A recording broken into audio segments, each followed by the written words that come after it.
মানে এখন একটা বাপের একটা ছেলে বা আধখানা ছেলে আর একটা মেয়ে, যার দিদি ছিলেন 10 ভাই, বাসুদেব মানে শ্রীকৃষ্ণ, সুভদ্রা, বলরাম। এটা যদি পাস করে তারা অন্য প্লেয়ারকে দিয়ে দেয়, হয়তো গোল মানে স্কোরটা হয়তো তার নামেই যাবে, কিন্তু গোলের চান্স সেখানে 90%। এই যে স্যাক্রিফাইসটা খেলার বাজারের মধ্যে মানে 50% মহিলা বোরখা পরে মানে যাতায়াত করছে, এটা সত্যি দেখা যায়নি আগে। মানে যদি থাকেন তো আপনি দাদা নমস্কার। আমার বয়স চলছে 75-8 মাস হোটেল এবং ইংলিশ মিডিয়ামের দিকে চলছেন, কিন্তু পশ্চিমবঙ্গ আমরা বাঙালি বেশি, এখানে ট্রাফিক জ্যাম করতে হলে আমরা বুলডোজার চালাতে হবে। আপনি বুলডোজার চালাতে দেবেন? নমস্কার, আমি অনুপ কুমার, আপনারা দেখছেন ডায়মন্ড নজরদারি। ডায়মন্ড নজরদারি আজকে আমি এসে গেছি শিরাকল দক্ষিণ 24 পরগনা, আমতলা থেকে নিয়ার অ্যাবাউট 5 থেকে 6 কিলোমিটার দূরে। এই শিরাকল আসার একটা মুখ্য উদ্দেশ্য আপনাদেরকে দেখাবো মোর দ্যান 100 ইয়ার্স, 100 বছরের পুরনো একটা সংস্থা, যেটা হচ্ছে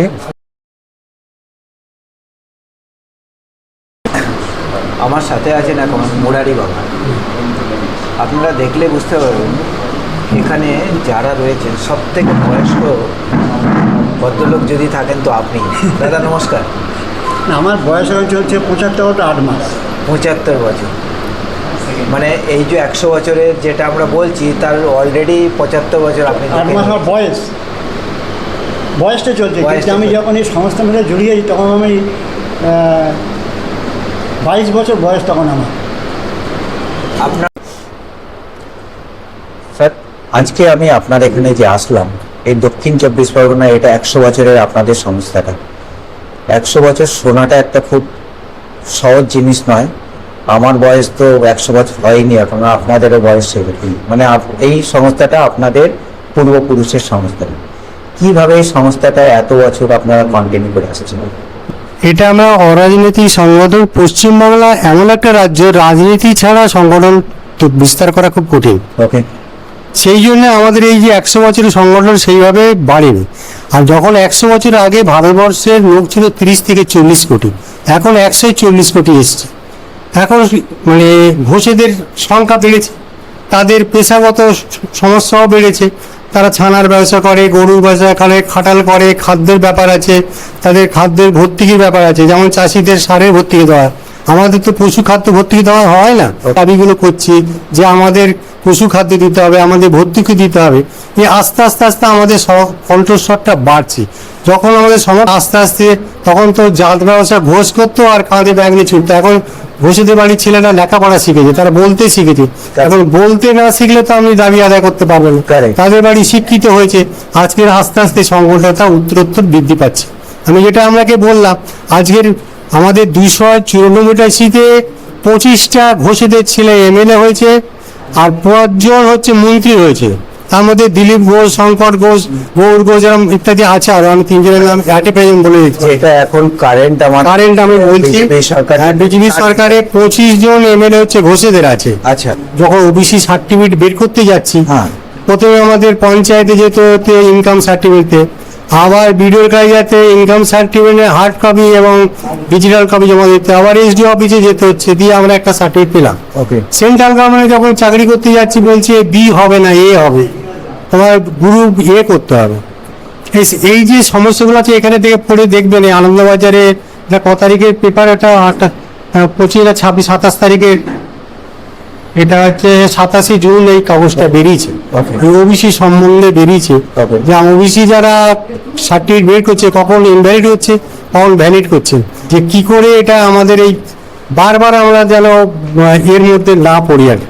তারপরে আমাদের সংরক্ষণে কখনো 7, কখনো 27, কখনো 17 এইরকম করছে। সেইগুলো যাতে স্বচ্ছ একটা ওবিসির হয়, সেই জন্য আমাদের এই সংগঠনটা ধীরে ধীরে বিস্তার করছে। আপনাদের মুখ্য যেটা দাবি সেটা হচ্ছে আপনাদের যে ওবিসি যে ক্যাটাগরি, সেটাকে ফিক্সড হওয়া দরকার, যাতে করে ভবিষ্যতে মানে আপনাদের 5 জন তাকে ক্লিননেস থাকবে, মানে যেখানে যাবে একটা ক্যাটাগরিতেই আপনারা আপনাদের দাবিটা পেতে পারেন। এই সংস্থাটা মানে যেটা আমার মনে হয়, এটা কোনো রাজনৈতিক সংস্থা একদম না, তাই তো? এটা একটা সোশ্যাল সার্ভিস। আমাদের কমিউনিটি আমরা কিন্তু ঘোষিতে দেখবো, আমরা অন্য কাউকে দেখবো না। এটা ঘোষ কমিউনিটি, এই যে যাদব সভা মানে ঘোষ কমিউনিটি। কমিউনিটি ঘোষ, হ্যাঁ। ওকে, আজকে আমাদের সাথে আছেন বিভাস পাত্র। দাদা, আপনি কোথায় থাকেন?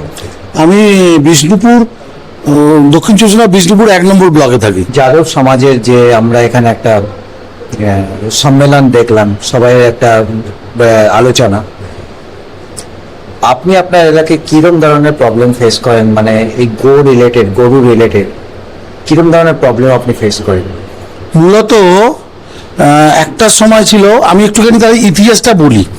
আমাদের এইখানে 100 বছরের পুরনো যখন আপনাকে আনা হলো, আপনাকে আমন্ত্রণ জানানো হলো আমাদের এখানে আসার জন্য, Correct. তখন বলেছিলাম আমাদের এই যাদব সভাটা কিন্তু 100 বছরের পুরনো। Correct. মূলত চন্দ্রবংশীয় রাজা যজাতির 2 স্ত্রী ছিলেন, একজন দেবযানী, একজন চর্মিষ্ঠা।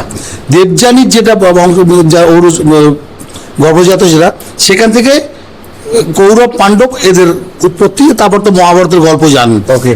আপনাকে একটা কথা বলে রাখি, মাইথোলজি আলাদা জিনিস আর ইতিহাস আলাদা জিনিস। এটা কিন্তু মাইথোলজি নয়, আমাদের যাদব বংশ মাইথোলজি নয়, এটা ইতিহাস। ওকে, এই দেবযানী থেকে যেটা ছিল যদু বংশ, এই যদু বংশ থেকে আমাদের উৎপত্তি। ওকে। গরুর দুধ দিয়ে তার লাতি খাবো আমাদের দিদি বলেছিল না, সেই জন্য ওটা ওরা করেছিল। মানে তো একটা জিনিস আপনি বলুন, সেন্ট্রাল থেকে ওবিসির ব্যাপারে তার গাইডলাইন্স কি আছে? একদম বাবা, ওদের যা গাইডলাইন্স, রাজ্যের একটা ক্ষমতা দেওয়া আছে, Okay. এরা একটা করতে পারে। সুপ্রিম কোর্টের রায় আছে 15% বেশি রিজার্ভেশন যাওয়া যাবে না। Okay. আপনি এসসি দিন, এসটি দিন, ওবিসি দিন, যাই করুন, তকলিফি করুন, কিন্তু 50%-এর ওপারে যাওয়া যাবে না। এই 3টে সরকার 3 রকম মানে করছে। সেন্ট্রাল গভর্নমেন্ট একটা রুল আছে যে 27% পাবে। আমাদের আবার ওবিসি যেটা আছে, আমরা চাকরি রিজার্ভেশন পাই, কিন্তু যেই চাকরি পেয়ে যাব কিন্তু প্রমোশনের জন্য আর পাবো না, ওয়ান টাইম। কিন্তু এসসি এসটিরা ও আজীবন পদ পেয়ে যাবে। এর মাধ্যমে আমাদের মাননীয় মুখ্যমন্ত্রী শ্রী শুভেন্দু অধিকারীকে কি মেসেজ আপনি দিতে চান? আমরা চাচ্ছি উনি ওনার যে মন্ত্রিসভা গঠন করেছেন, ওনার যে মন্ত্রী হয়েছে গৌর ঘোষ, তাহলে উনি সাক্ষাৎ করে আমাদের দিক, আমরা আমাদের দাবিটা ডিপার্টমেন্টকে বলি, উনি ওনার আইএস আইপিএস। কারণ আমার স্বজাতি গয়লারা এখন বলছে, যাদের খাটায়, যাদের ডেয়ারি ফার্ম, তারা বলছে কি সরকার নিয়ে এলাম, এখন আমাদের কুরবানির সময় গরু বিক্রি হয়নি। ওদের অ্যাকচুয়ালি ব্যবসাটা ছিল এই ডেয়ারি মিল্কের খুব ভয়াবহ ব্যবসা। ওকে, আমরা তো গ্রাম বাংলার লোক, আমরা দেশি গরু চাষ করেছি, দেশি গরু এমনি হাত দিয়ে পানাতাম, দুধ দুয়েছি গয়লার ছেলে। সেইখানে আমাদের একটা গরু 5 থেকে 6টা বাচ্চা দিত। আচ্ছা আচ্ছা। আর এরা করতো কি, ইউপি বা বিহার থেকে গরুটাকে নিয়ে আসতো, জানি না ওখানে একটা বাচ্চা হচ্ছে কিনা, কিন্তু বাচ্চাটা সমেত গরুটা আসতো। আসার পরে বাচ্চাটা আমার নিজে দেখা, এখানে খবরও নিয়ে নেবেন, বাচ্চাটার গলাটা টাঙিয়ে দিয়ে বাচ্চাটাকে মেরে দিত, যে গরু দুধ খেতে দিত না। ওকে।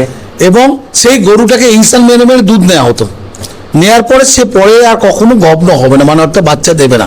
সেইটাকে এই কষাইয়ে আমি আপনাকে 4 কিলোমিটার মধ্যে থেকে আমি আপনাকে দায়িত্ব নিয়ে বলছি, 10,000 গরু বেরোতো, 10,000 প্রতি বছর কুরবানির 1 মাস আগে থেকে। চন্দনবাবু, আমার মনে একটা সওয়াল আছে। এটা একটা শুধুমাত্র ওবিসি দাবি আমি এটা মনে করছি না। আপনারা কি মনে করছেন যে এই যাদব সমাজের, কারণ একটু আগে উনি যেটা কথাটা বললেন, আপনাদের এখানে প্রতিনিধি 5 জন রয়েছেন এবং এমএলএ রয়েছেন, মানে আগে কি আপনারা চান যে যাদব সমাজটাকে একটা গভর্নমেন্ট একটা আলাদা জায়গায় নিয়ে যান? দেখুন, এখানে আমাদের ওভারঅল অবজেক্টিভ হচ্ছে যে আমাদের যাদব সম্প্রদায় সমাজের ওভারঅল ডেভেলপমেন্ট। এখানে আপনার এই সংরক্ষণ, অনেকগুলো দাবির মধ্যে একটা দাবি সংরক্ষণ। ওকে, ঠিক আছে। আমাদেরকে যেটা প্রয়োজন রয়েছে সরকারের তরফ থেকে, আমাদের এই সমাজকে যদি বিশেষ সুযোগ সুবিধার মাধ্যমে অর্থনৈতিকভাবে আমাদের সমাজের যারা রয়েছে ডেভেলপমেন্টটা করা যেতে পারে, ইকোনমিক ডেভেলপমেন্ট, সেটাই আমাদের আলটিমেট অবজেক্টিভ। এখানে আমাদের এই সমাজভুক্ত যে মানুষজন, যাদের বিশেষ করে যারা যুব সম্প্রদায়, তাদের যে চাকরির সুযোগ, তাদের কাজের সুযোগ, এবং তারা যদি অর্থনৈতিকভাবে এগিয়ে যেতে পারে তার যে ব্যবস্থা, এবং যারা ধরুন আজকের দিনে আমাদের যারা গোয়ালা ভাইরা যারা রয়েছে, যারা কাজ করছে এই ধরনের ক্ষেত্রে, তাদের জন্য বিশেষ কিছু সুযোগ সুবিধা, যাতে তারা অর্থনৈতিকভাবে স্বাবলম্বী হতে পারে। তো সেই সমস্ত দাবি দাওয়া নিয়ে আমাদের লড়াইটা থাকবে। তো স্বাস্থ্যই সম্পদ না শিক্ষা সম্পদ, আমরা বাচ্চাতে পড়েছিলাম যে স্বাস্থ্যই সম্পদ, তার জন্য দরকার স্বাস্থ্য ভালো রাখতে গেলে ফিজিক্যাল ফিটনেস, তার জন্য চাই খেলাধুলা। বর্তমান সমাজে যেটা হচ্ছে না, মোবাইল নিয়ে সবাই ব্যস্ততার মধ্যে থাকছে, আমিও মোবাইল ব্যস্ততায় থাকছি, আমার ছেলে, আমার মেয়ে, নাতি যাই থাকছে সবাই মোবাইল নিয়ে আজকে ব্যবহার করছে। মোবাইলটা একটা হাতিয়ার হয়ে দাঁড়িয়েছেন, যেটা কিনা আগে ছিল সকালবেলা উঠে একটা যোগাসন, একটা ভালো খেলাধুলার জায়গায় মাঠে যাওয়া, ফিজিক্যাল এক্সারসাইজ করা, সেটা এখন বর্তমানে অনেকটা কমে গেছে। এটাকে আরও একটু সচেষ্ট করার চেষ্টা করলে সরকারিভাবে কোনোভাবে আরও কীভাবে ডেভেলপ করা যায় এগুলো ভালো বুঝবে, বা ক্লাবের যারা যেখানে যেখানে ক্লাব আছে সেই সমস্ত ক্লাবের লিডাররা যারা আছেন তারা যদি আরও করেন, আরও বেটার হওয়ার জায়গা আছে, সেখানে স্বাস্থ্য ভালো হবে। যেক্ষেত্রে দেখবেন আমাদের চিকিৎসা ব্যবস্থায় গিয়ে অনেক ইয়ং ছেলে এখন গিয়ে দেখবেন নানান আপনার চিকিৎসার স্বাস্থ্যর জন্য চিকিৎসার জায়গায় যাচ্ছে, যেখানে তার 22, 30, 24 বছর বয়স, সেই রোগ হওয়ার কথা নয়, এসে যাচ্ছে। সেগুলো এসে যাচ্ছে। আমার পরের প্রশ্ন যেটা থাকবে, এটা তো গেল আপনাদের একটা সাংগঠনিক স্টেবিলিটির জন্য, এছাড়াও সমাজের অনেক কিছু দায়বদ্ধতা আছে। ধরুন এই সিরাকল যে এলাকাটা, মূলত আমি এই সওয়ালটা করছি আর কোশ্চেনটা দেওয়া আপনার উপরে, কিন্তু আমি যখন সিরাকলে ঢুকলাম ওই 3 মাথার মোড় না 2 মাথার মোড়, সেখানে একটা বৃহত্তর একটা ট্রাফিক জ্যাম হয়। ঠিক, আপনারা সবাই মনে সেই নিয়ে অবগত রয়েছেন, যারা এখানে রয়েছেন আমার কথা মানবেন। সেটা একটা সোশ্যাল সার্ভিসের ভিতরে আসে। অবশ্যই। তো কিভাবে দেখছেন সেই ব্যাপারটা? দেখুন, এখানে এই ট্রাফিকের ইস্যু বলুন, অন্যান্য যে বিষয়গুলো বলুন, এখানে আপনার সরকার রয়েছে, প্রশাসন রয়েছে। সেক্ষেত্রে যে ধরনের সামাজিক সমস্যা আমাদের এই অঞ্চলে রয়েছে, ট্রাফিক তো অনেক সমস্যার মধ্যে একটা সমস্যা হলো, এছাড়া অন্যান্য অনেক সমস্যা রয়েছে। সেই সমস্যার কথাগুলো আমরা প্রশাসনের সঠিক জায়গাতে আমরা তুলে ধরতে পারি এবং সেখানে তাদের সমাধানের জন্য তাদের উপর আমরা আমাদের একটা প্রেশার আমরা সেখানে আমরা ক্রিয়েট করতে পারি। আজকে আমাদের সাথে আছেন শ্যামাপ্রসাদ হালদার। স্যার নমস্কার। নমস্কার। আপনি আপনার ক্যারিয়ারের বারে একটু যদি বলেন দর্শকবৃন্দের কাছে। আমি পেশায় একজন শিক্ষক। ওকে। উচ্চ মাধ্যমিক স্কুল বিদ্যানগর, এবং তার সঙ্গে সঙ্গে কিছু সাংস্কৃতিক কার্যকলাপ, ওকে, রিসাইটেশন থেকে তবলা প্লেয়ার থেকে শুরু করে বিভিন্ন ধরনের সাংস্কৃতিক কার্যকলাপের সঙ্গে যুক্ত আছি। আচ্ছা। এবং তার সঙ্গে রাজনীতিটাও মানে যুক্ত হতে হয়েছে কিছুদিন, মানে কিছু বছর আগে থেকে। সেটা আমি 2016 বিষ্ণুপুর যে বিধানসভা আছে ওখানের প্রার্থী ছিলাম, আর 2019-এ আমি মথুরাপুর লোকসভার বিজেপির ক্যান্ডিডেট। বিজেপির ক্যান্ডিডেট। তো মূলত আপনি একজন স্কুল টিচার। এখন আমি বিগত দিনে বিভিন্ন স্কুলের মানে গ্রামে গঞ্জে ঘুরে দেখছি একটা অদ্ভুত জিনিস, যেটা আমার নজরে এসছে, হয়তো আপনাদের এসে থাকবে, যে এখানে স্কুলের ভিতরে একটা বোরখা কালচার একটা বাচ্চাদের ভিতরে আসছে। আমি এখানেই মানুষ হয়েছি, আমিও এখানকার স্কুলে ছিলাম, আমি কোনোদিন দেখিনি। এ সম্বন্ধে আপনার কিছু নলেজ আছে? এটা অবশ্যই, মানে আমরা বিশেষ করে আমতলার উপর দিয়েই আমার স্কুলে যেতে হয়। হ্যাঁ। আর আমতলাতে এইভাবে মানে আপনি যেটা বলছেন যে বোরখা কালচার যেটা, সেটা আমতলা, বিশেষ করে টোটাল আমতলা বাজারের মধ্যে মানে 50% মহিলা বোরখা পরে মানে যাতায়াত করছে, এটা সত্যি দেখা যায়নি আগে। মানে কয়েক বছর আগেই মানে আমরা দৃশ্যটা কখনোই ভাবতেও পারতাম না, কিন্তু শহরটাকে দেখার জন্য, বাঁচাবার জন্য ফুল টাইমার কর্মী দরকার হবে। কে দেখবে? ওকে। ব্যানার আছে, সব কিছু আছে, বলে সে রান্নার সাধারণ সব কিছু আছে, কিন্তু রান্না করার লোক কই? ওকে। বাজার এসেছে, রান্না কে করবে? তা আমি হইলাম এই সংগঠনের সর্বময় কর্তা বা কর্মী। সেই কর্মী হিসেবে আমি 1975 সাল থেকে, যখন আমি 1970 সালে ক্লাস 10-এ পড়ি, তখন থেকে এই সংস্থার সঙ্গে জড়িত। আচ্ছা। আর 75 সাল থেকে ওই যে মোহিতবাবু আমাকে নিজের সন্তান কোলে করে নিয়ে এসে, বাবা তোকে এটা দেখতে হবে। তখনকার দিনে সেই সময় যা মূল্য, সেই মূল্য হিসেবে আমার পারিশ্রমিক একটা, যে তুই খেয়ে পড়ে থাকবি, তোকে 1.5 টাকা দিলাম আর গাড়ি ভাড়া খরচা। আচ্ছা। এখন সেটা ঘটেছে এবং আমাদের মানে আমরা সবাই দেখতে পাচ্ছি বাস্তব চিত্রটা, এবং সেটা এর এফেক্ট শুধু মানে এই রাস্তাঘাটে নয়, স্কুল কলেজেও। আমরা তো মানে শিক্ষা প্রতিষ্ঠানের সঙ্গে যেহেতু যুক্ত, আমি আমাদের যে শিক্ষক সেল আছে ভারতীয় জনতা পার্টি, তারও আমি ডায়মন্ড হারবার জেলার এক্সিকিউটিভ মেম্বার। সেখানে অবশ্যই এটা এই যে প্রত্যেকটা বিষয় একটা ড্রেস কোড থাকা উচিত, কিন্তু যেখানে মানবাধিকার লঙ্ঘনের নামে তারা যে ওই একটা নতুন ধরনের ড্রেস কোডের মানে আমদানি করেছে স্কুলে, কলেজ, স্কুল কলেজ সব জায়গায় আপনারা দেখতে পাচ্ছেন, সেটা কিন্তু মেনে নেওয়া যায় না। কারণ প্রত্যেক ইউনিফর্মের একটা বিষয় থাকে, ড্রেস কোডের ব্যাপার থাকে। যে কোনো একটা সেনাবাহিনীতে যারা চাকরি করে তারা যদি বলে আমি ধুতি পাঞ্জাবি পরে সেনাবাহিনীতে যোগদান করব, সেটা তো সম্ভব নয়। তাহলে এখানেও আমরা যদি আমাদের যে প্রত্যেক স্কুলের একটা নির্দিষ্ট ইউনিফর্ম আছে, কলেজগুলোতেও সেখানে আপনার নির্দিষ্ট ইউনিফর্ম না থাকলেও সেখানে শালীনতা বজায় রাখার জন্য যতটুকু দরকার সেখানে একটা বিষয় রয়েছে। সেখানে যেটা মুশকিল হচ্ছে আইডেন্টিফাই করার ক্ষেত্রে, যেটা আমরা দেখেছি এই এটা আপনারাও মানে এটা প্রচার করেছেন অনেক। কারণ যে লক্ষ্মীর ভাণ্ডার, সেখানে বোরখা পরে পুরুষরা লক্ষ্মীর ভাণ্ডারে লাইন দিচ্ছে, টাকাও এটা এবং টাকাও পাচ্ছে, এটা অবাক কাণ্ড। তার মানে এই বোরখা কালচারটা আমাদের সমাজের মানে শুধু শিক্ষা ব্যবস্থা নয়, সব কিছুকে ক্ষতিগ্রস্ত করছে। এবং একটা যে বিষয়টা নিয়ে আসছে যে অসামাজিক কাজকর্মে যেমন যুক্ত হচ্ছে, তেমনি একটা আমাদের মধ্যে মানে একটা বিভেদ সৃষ্টির কাজও করছে, মানে কমিউনিটিকে একটা ডিভাইড করে দিচ্ছে। এটা কিন্তু আমরা চাই না, কারণ আমরা জাতি ধর্ম বর্ণ নির্বিশেষে সবাই একসঙ্গেই যেমন বিদ্যালয়ে থাকি, আমরা সমাজের মধ্যে বাস করি। তাহলে 24 পরগনার বিভিন্ন জায়গায় আমি ঘুরেছি, অনেক গ্রামের ভিতরেও গেছি। এটা আপনাদের সবাইকেই আমার এই সওয়ালটা, স্পোর্টসের ব্যাপারটা এখানে টোটালি জিরো হয়ে গেছে। ঠিক, হ্যাঁ, আমরা যে স্পোর্টস ইউথ ডেভেলপমেন্ট যেটা বলি, ঠিক ঠিক ঠিক সেটা জিরো হয়ে গেছে। ঠিক, খুবই একটা গুরুত্বপূর্ণ প্রশ্ন এখানে করেছেন। দেখুন, যেটা প্রয়োজন, যেটা আমি মানে মনে প্রাণে বিশ্বাস করি, আমাদের সমাজ থেকে যেটা চলে যাচ্ছে, এটা অত্যন্ত মানে ক্ষতিকর একটা দিক। যে স্পোর্টস কালচারের কথা বলছেন, এই স্পোর্টস কালচারকে অবশ্যই ফিরিয়ে আনতে হবে। স্পোর্টস কালচার শুধুমাত্র খেলাধুলা শরীরের জন্য নয়, এটা মানসিকভাবে আমাদেরকে প্রস্তুত করে আগামী দিনে লড়াই করার জন্য। দেখুন, আমাদের সমাজের সবচেয়ে বড় সমস্যা আজকের দিনে, যে কটা সমস্যা আমরা দেখছি আমাদের সমাজের, সে রাজনৈতিক ক্ষেত্রে হোক, সামাজিক স্তরে হোক, এখানে সমস্যার মূল কারণ হচ্ছে সর্বস্তরের নেতৃত্বহীনতা। এই নেতৃত্বহীনতা কারণেই আজকের দিনে আমাদের সমাজ আজকে ধীরে ধীরে এইভাবে আমরা পিছিয়ে পড়ছি।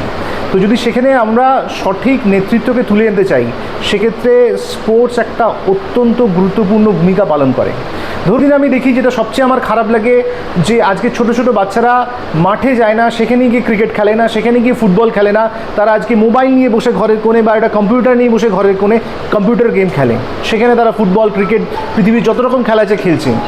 কিন্তু তাতে যে সমস্যাটা হচ্ছে, সেটা হচ্ছে তারা টিম প্লেয়ার হতে পারছে না, সবাই আত্মকেন্দ্রিক হয়ে যাচ্ছে।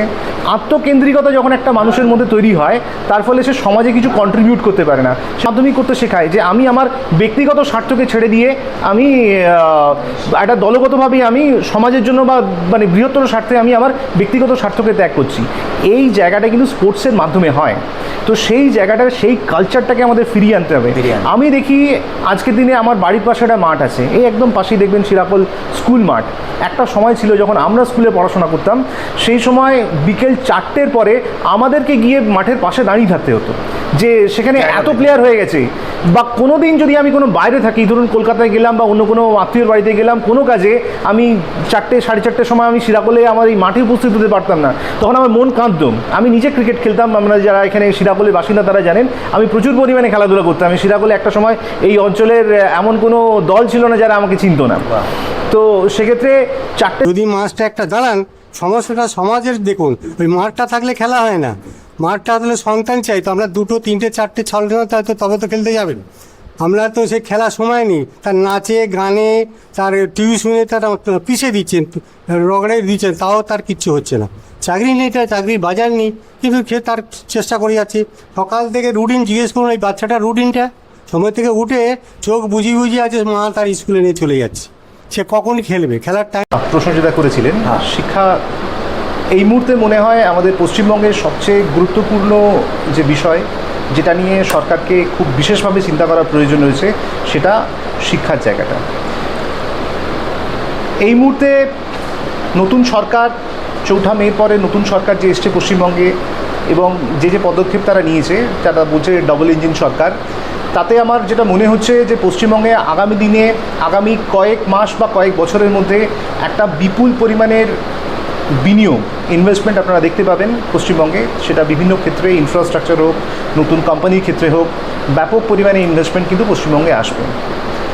এবং প্রচুর কোম্পানি, অলরেডি আমুল কিছু ইনভেস্ট করেছে এখানে। আগামী দিনে আপনি দেখবেন আদানি, আম্বানির মতো বড় বড় সংস্থাও পশ্চিমবঙ্গে ইনভেস্ট করবে, এবং অনেক বিদেশি সংস্থাও ইনভেস্ট করবে। কিন্তু এই ইনভেস্টমেন্টের ফলে যে কর্মসংস্থান তৈরি হবে, সেই কর্মসংস্থান পশ্চিমবঙ্গের যুব সমাজ কতটা নিতে পারবে, সেই বিষয়ে আমার যথেষ্ট সন্দেহ আছে। কারণ হচ্ছে, দেখুন, আমার মনে হয় না পশ্চিমবঙ্গের এই মুহূর্তে যুব সম্প্রদায় এই বিনিয়োগের বেনিফিটটা পাবে। সেক্ষেত্রে আবার একটা দেখতে পাবেন আলাদা আন্দোলন তৈরি হচ্ছে, যে ইনভেস্টমেন্ট আসছে অথচ চাকরি হচ্ছে না পশ্চিমবঙ্গের মানুষের। কারণ হচ্ছে যে আপনার পশ্চিমবঙ্গের যে শিক্ষা ব্যবস্থা গত প্রায় 5 দশক ধরে, প্রায় 34 বছরের বাম এবং তারপরে 15 বছরের তৃণমূল সরকার, যে শিক্ষা ব্যবস্থাটা আমাদের এখানে চলেছে, সেই শিক্ষা ব্যবস্থাকে আমরা যদি খুব ভালোভাবে দেখি, সেখানে দেখতে পাবেন ইন্ডাস্ট্রির সাথে একাডেমিকের যে কানেকশন, তার কোনো বিচ্ছিন্ন, সম্পূর্ণভাবে বিচ্ছিন্ন হয়ে আছে।